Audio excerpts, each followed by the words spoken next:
ഇന്നത്തെ വേദഭാഗം അപ്പോസ്തലനായ വിശുദ്ധ പൗലോസ് കൊരിന്ത്യർക്കെഴുതിയ 1-ാം ലേഖനം 8-ാം അധ്യായം. വിഗ്രഹാർപ്പിതങ്ങളുടെ കാര്യം പറഞ്ഞാലോ, നമുക്കെല്ലാവർക്കും അറിവുണ്ട് എന്ന് നമുക്കറിയാം. അറിവ് ചീർപ്പിക്കുന്നു, സ്നേഹമോ ആത്മിക വർധന വരുത്തുന്നു. താൻ വല്ലതും അറിയുന്നു എന്ന് ഒരുത്തന് തോന്നുന്നുവെങ്കിൽ അറിയേണ്ടതുപോലെ അവൻ ഇന്നുവരെ ഒന്നും അറിഞ്ഞിട്ടില്ല. ഒരുത്തൻ ദൈവത്തെ സ്നേഹിക്കുന്നുവെങ്കിലോ അവനെ ദൈവം അറിഞ്ഞിരിക്കുന്നു. വിഗ്രഹാർപ്പിതങ്ങളെ തിന്നുന്നതിനെക്കുറിച്ചോ, ലോകത്തിൽ വിഗ്രഹം ഏതുമില്ല എന്നും ഏക ദൈവമല്ലാതെ ദൈവമില്ല എന്നും നാം അറിയുന്നു. പല ദേവന്മാരും പല കർത്താക്കന്മാരുമുണ്ട് എന്ന് പറയുന്നുവല്ലോ. എന്നാൽ ആകാശത്തിലോ ഭൂമിയിലോ ദേവന്മാരെന്ന് പേരുള്ളവർ ഉണ്ടെന്ന് വരികിലും പിതാവായ ഏക ദൈവമേ നമുക്കുള്ളൂ. അവൻ സകലത്തിനും കാരണഭൂതനും നാം അവനായി ജീവിക്കേണ്ടതുമാകുന്നു. യേശുക്രിസ്തു എന്ന ഏക കർത്താവും നമുക്കുണ്ട്.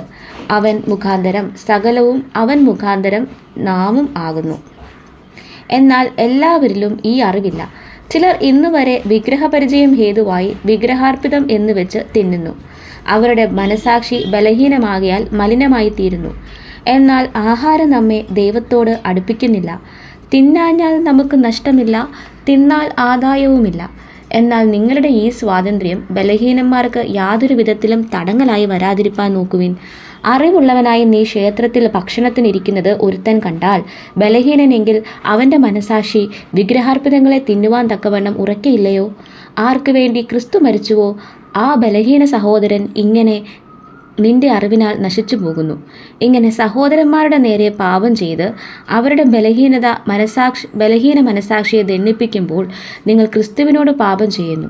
ആകയാൽ ആഹാരം എൻ്റെ സഹോദരന് ഇടർച്ചയായി തീരുമെങ്കിൽ എൻ്റെ സഹോദരന് ഇടർച്ച വരുത്താതിരിക്കേണ്ടതിന് ഞാൻ ഒരു നാളും മാംസം തിന്നുകയില്ല.